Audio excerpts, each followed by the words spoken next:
chiu sur hoi si Jisu wapas dunia de ai bole time te I du kan huni bo e chun bra e chun ge he sap na bo aro pya kan pisi bo manu kan laga morom pisi tanda wai jai jabo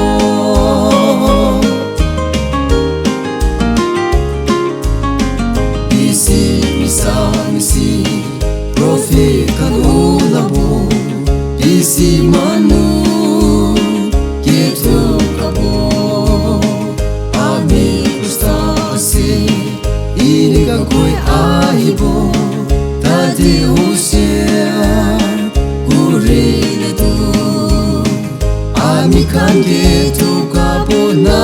paribo ejun bra ejun gesa na hobo arobya kan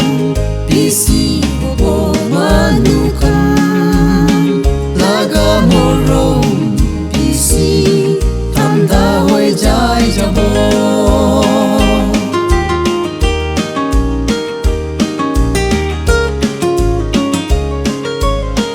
dese katostra despra pe poetibo dunia raja obo karne usi kutanai duk titrakan laga jaga jaga de utibo lara laga kutakan bisi hunibo